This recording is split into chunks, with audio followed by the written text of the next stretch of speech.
पर मुझे 2 लाख वाला डायमंड का हार चाहिए, जिसे पहनकर मैं पूरे जंगल में नाचूं, गाऊं, झूमूं। नहीं गौरी, 2 लाख का हार मैं नहीं ला पाऊंगा। आप बिना हार के ही करवा चौथ मना लें। आपको अच्छी खासी तनख्वाह मिलती है, फिर भी पैसों की तंगी में अभी हिसाब जोड़ती हूँ। आखिर फिजूल के पैसे जा कहाँ रहे हैं? अरे गौरी, कहाँ जाएंगे पैसे? सब मेरे बैंक में है। मैं ले आऊंगा आपका हार। छोड़ो ये कॉपी पेन लेना। मैं तो कहता हूँ झुमके भी मंगा लो, और भी सुंदर लगोगी। दुनिया का सबसे अच्छा पति मेरा कालू बच गया गौरी के हिसाब से, वरना कैसे बताता। मैंने 10 लाख रुपए सुंदरी पर खर्च कर दिए। पापा पापा कहाँ खो गए? मेरे लिए एक रिमोट से चलने वाली कार भी ले आना।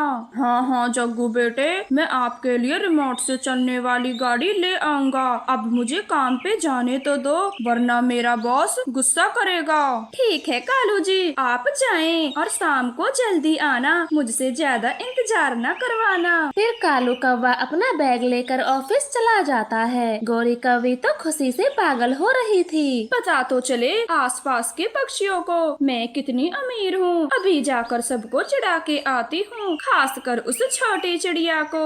ऐसे कहकर गौरी कौवी घर से चली जाती है और उसे रास्ते में कबूतर लूसी मिल जाते हैं। लूसी, कबूतर, आप दोनों कहाँ जा रहे हो? और इस बैग में क्या है? गौरी कौवी, ये मेरी शादी का जोड़ा है। रखे रखे थोड़ा फट गया है, तो इसी को ठीक कराने दर्जी के पास जा रहे हैं। क्या लूसी बहन, आज शाम को तुम ये ओल्ड और फटा हुआ लहंगा पहनोगी? इससे अच्छा तो कोई हाल ही में खरीदी हुई साड़ी पहन लेती। गौरी, दूसरों से तो बहुत पूछ लिया, जरा अपने बारे में भी तो बताओ, तुमने क्या क्या खरीदा है? कबूतर, मेरे कालू की तो कभी होड़ नहीं कर पाएगा। ढेर सारी शॉपिंग की है मैंने, और सबसे बड़ी बात, आज शाम को कालू मेरे लिए डायमंड का हार लाएगा। खैर छोड़ो, तुम बताओ आज तक लूसी को कोई गिफ्ट भी दिया है या नहीं? क्या सच गौरी, कालू भैया 2 लाख का हार लाएंगे आपके लिए? और नहीं तो क्या मैं झूठ बोल रही हूँ? भरोसा ना हो तो खुद ही देख लेना, जब मैं शाम को पहनकर अपना व्रत खोलूंगी। लूसी, चले यहाँ से, हमें काफी देर हो गई है। कहीं दर्जी वाला दुकान बंद करके चला ना जाए। नहीं कबूतर जी, हम दर्जी के पास नहीं जाएंगे, बल्कि लहंगों की दुकान पे जाएंगे।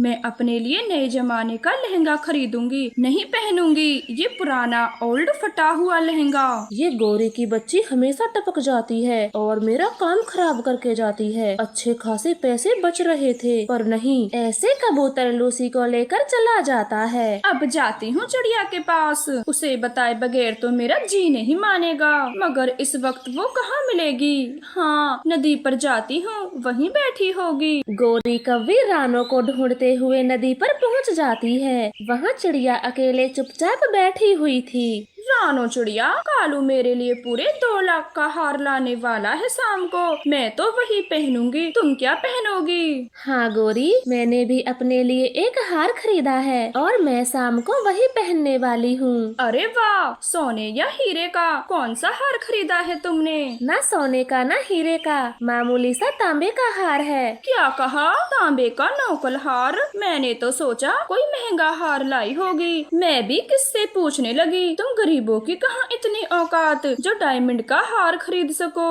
गौरी, घर की परिस्थिति देखकर खर्चा किया जाता है, और वैसे भी मुझे 2 लाख का हार पहनने का कोई शौक नहीं। टुन्नू जी जितना भी कमाते हैं मैं उसी में खुश हूँ। जब जेब में शौक पूरे करने के पैसे ही ना हो, तो ऐसी बातें करना ही बेहतर है तुम्हारे लिए। ये बोलकर गौरी कौवी बातें करना ही बेहतर है तुम्हारे लिए। ये बोलकर गौरी कौवी वहाँ से चली जाती है। गौरी तो 2 लाख के हार की बातें सभी पक्षियों को कहती फिरती है, और इधर कालू कौवा चिंता में था। शकल की ना सूरत की, और फरमाई से 2 पड़ा है खाली। आइडिया, मैं शाम को घर ही नहीं जाऊंगा। ऐसे सोचकर कालू कौवा घर नहीं जाता। वो शराब के ठेके पर रुक जाता है। उसे वहाँ अपना पुराना दोस्त भूरा कौवा मिल जाता है। वो दोनों दोनों एक दूसरे को खूब शराब पिलाते हैं। मैं जल्दी जल्दी तैयार हो जाती हूँ, कालू जी भी आते ही होंगे। ऐसे कहकर गौरी खुशी खुशी तैयार होती है। इधर कालू कौवा मजे से अपने दोस्त के साथ बैठा हुआ था। अरे दोस्त कालू, लगता है तुझे कोई बड़ी समस्या है, तभी तो शराब पे शराब पिए जा रहे हो। पूरा अभी तक तेरी शादी नहीं हुई ना, इसीलिए तू मेरा दुख नहीं समझ पाएगा। मेरी पत्नी गौरी एक नंबर की चंट चालाक है, लेकिन आज मैं भी उसे अच्छा पागल बनाऊंगा। वो कैसे कालू? आज करवा चौथ है, बोल रही थी 2 लाख का हार लेके आना। पैसे क्या मेरे सर पे उगते हैं जो फरमाइशें पूरी करता रहूं। आज पूरी रात यही रहूंगा और करने दो गौरी को इंतजार, मुझे कोई फर्क नहीं पड़ता। रात काफी हो चुकी थी, चांद भी निकल आया था। रानो और बाकी पक्षियों ने अपने करवा चौथ का व्रत खोल लिया था। जग्गू बेटा, और दिन तो तेरे पापा शाम 5 बजे आ जाते थे, मगर आज क्या हो गया?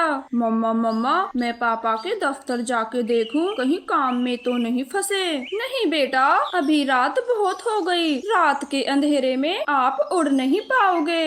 गौरी, आप अभी तक दरवाजे पर बैठी हो, सब ठीक तो है ना? और कालू भैया कहाँ हैं? रानो, कालू का कोई अता पता नहीं है, मेरा मन बड़ा घबरा रहा है। आप घबराइए मत, मैं टुन्नू जी को भेजती हूँ, वो कालू को कहीं न कहीं से ढूंढ लाएंगे। फिर रानो चिड़िया अपने पति को कालू को ढूंढने भेज देती है। टुन्नू चिड़े को कालू कौवा बैठा दिख जाता है। कालू बहुत नशे में था। टुन्नू उसे सहारा देते हुए घर लाता है। कालू जी, मेरे कालू जी को क्या हो गया?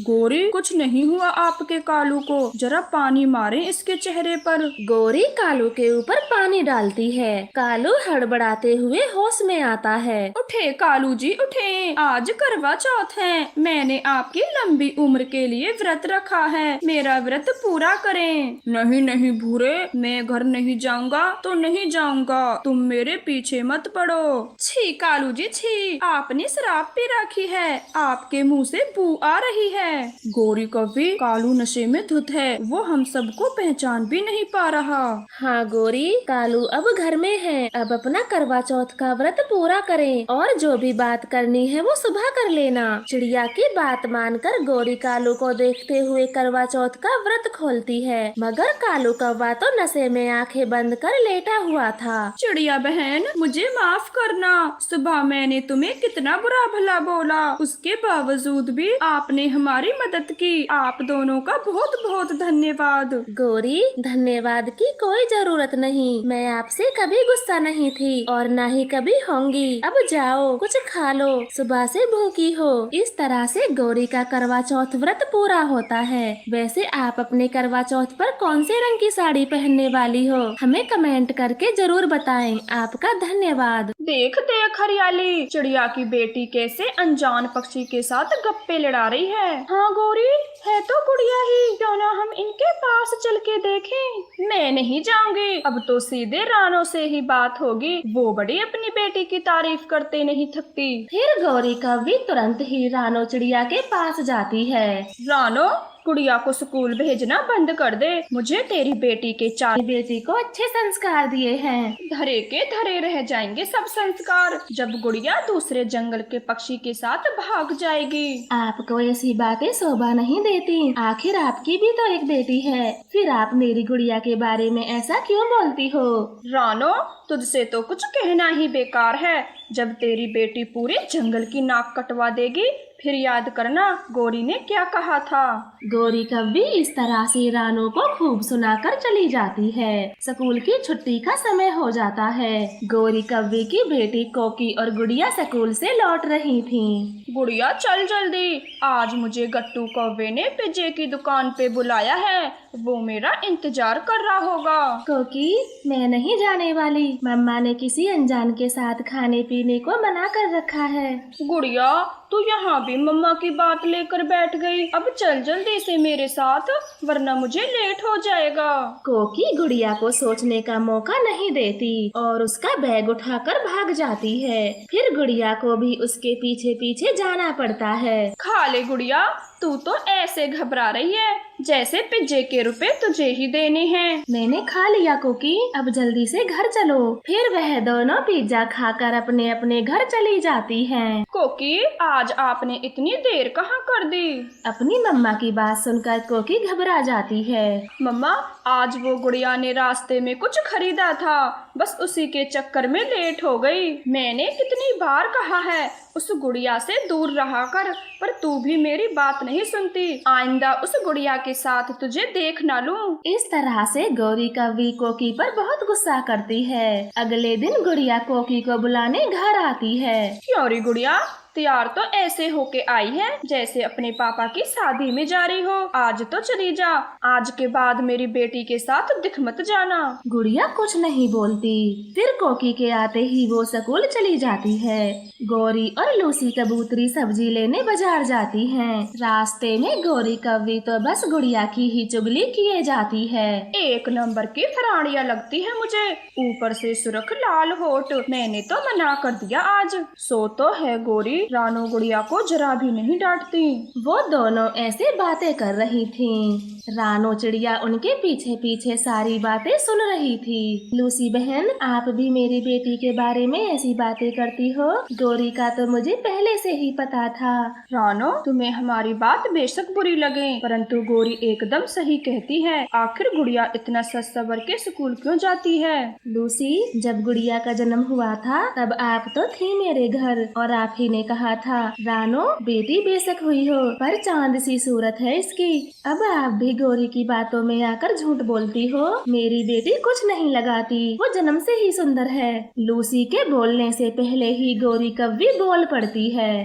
जब बात अलग थी, छोटी बच्ची थी जब वो, लेकिन अब मैं कहती हूँ कोई अपने जैसा गरीब पक्षी देखकर उसकी शादी कर दे। अगर ये भी खुद ने कर लिया तो सारे जंगल के पक्षी मुंह दिखाने लायक नहीं रहेंगे। गौरी, आपकी कोकी भी तो मेरी गुड़िया के संग की है, फिर आप क्यों नहीं कर देती उसकी शादी? मेरी बेटी के पिता, मामा, भैया सब हैं। तुम्हारा कौन है जिसका गुड़िया डर करेगी? हमारी ही बदनामी कराएगी तेरी गुड़िया। ऐसे बोलकर वो दोनों वहाँ से चली जाती हैं। रानो तो बस रोई जा रही थी। वो उदास मन से अपने घर आती है। मम्मा, आप इतना उदास क्यों हो? कुछ हुआ है? नहीं गुड़िया, कुछ नहीं, बस ऐसे ही। आप बताएं, स्कूल में दिन कैसा रहा? बहुत अच्छा मम्मा, आज मैंने टेस्ट में पूरे 20 में से 20 नंबर लिए। टीचर ने मुझे खूब शाबाशी दी। ऐसे ही मन लगाकर पढ़ाई करना मेरी बच्ची, हमेशा बुरे कामों से दूर रहना और पढ़ लिख कर मेरा नाम रोशन करना। रानो ऐसे अपनी बेटी को समझा रही थी और गौरी कव्वी तो हरियाली से चुगलियों में व्यस्त थी। ऐसे ही समय बीतता है। अब गुड़िया कोकी अलग अलग स्कूलों में जाने लगी थी। कोकी की गट्टू कव्वे के साथ की हुई दोस्ती प्यार में बदल जाती है और वह दोनों नदी किनारे छिप छिप कर बातें कर रहे थे। गट्टू, शादी तो मैंने आपसे ही करनी है, जल्दी से कुछ सोचो, वरना मम्मा मेरी शादी कहीं और तय कर देगी। कोकी, आपको तो पता है मेरे पास कुछ नहीं, घर नहीं है। मैं तो यहाँ किराए पर रहता हूँ, फिर आपको लेकर कहाँ जाऊँगा? दूर, हम शादी करके कहीं दूर चले जाएंगे, परंतु इतने दिनों की दोस्ती को मैं टूटने नहीं दूंगी। तो ठीक है, मैंने भी फैसला कर लिया, हम आज ही जंगल छोड़कर दूर चले जाएंगे। ऐसे बातें कर वे दोनों शादी करके जंगल छोड़ जाते हैं। इधर गौरी कव्वी तो बहुत खुश थी, क्योंकि आज वो कोकी का रिश्ता पक्का करके जो आई थी। रानो, मैंने तो अपनी बेटी का रिश्ता एक अमीर खानदान में कर दिया है, तुम बैठी रहो पंख पे पंख रखे। ऐसी बात नहीं है गौरी, कुक्कू की पढ़ाई खत्म होते ही मैं भी भला पक्षी देखना शुरू करूंगी। तू क्यों करेगी इसके शादी? तूने तो कसम खा रखी है पूरे जंगल की नाक कटवाने की। ऐसे सुनाकर गौरी कव्वी फिर से चली जाती है। मम्मा चिड़िया फिर से उदास हो जाती है। गौरी कोकी को खुशखबरी सुनाने के लिए बेसब्री से इंतजार कर रही थी, लेकिन कोकी को शाम हो जाती है, परंतु वो घर नहीं लौटती। जग्गू के पापा, कोकी आज घर नहीं लौटी, जरा चल के देखें स्कूल में। फिर वह दोनों स्कूल जाते हैं, लेकिन वहाँ तो ताला लगा था। वो सब जगह खोजते हैं। फिर मंदिर के पुजारी पक्षी से उन्हें सब पता चलता है, कैसे वो दोनों शादी करके चले गए। हाय मैं लुट गई, बर्बाद हो गई कालू जी, आखिर मेरी बेटी ने ही नाक कटा दी। गौरी मुझे तो विश्वास ही नहीं होता, आखिर हमारी बेटी हमें छोड़ के चली गई। धीरे धीरे बात पूरे जंगल में फैल जाती है और गौरी कौवी की चर्चा होने लगती है। गौरी आप तो हमेशा ही गुड़िया के बारे में भला बुरा बोलती थी, लेकिन यहाँ तो उल्टा ही हो गया। हाँ तुम्हारी बेटी ने पूरे जंगल में हमारी बदनामी करा दी। अब दूसरे जंगल के पक्षी हमें जीने नहीं देंगे, हमेशा ताना मारेंगे, इनके जंगल की बेटी भाग गई। गौरी तो किसी से कुछ नहीं बोलती, बस सबकी सुने जा रही थी। वो बहुत शर्मिंदा थी। तभी कोकी की खबर सुनकर रानू चिड़िया भी आ जाती है। गौरी बहन कभी अपने खुद के घर में भी ध्यान दिया होता, अब पता चला दूसरों के बच्चों से ज्यादा अपने बच्चों पर ध्यान देना चाहिए। तो प्यारे दोस्तों, इस कहानी से हमें यह सीख मिलती है, दूसरों के घरों में झांकने से पहले खुद के घर में भी देख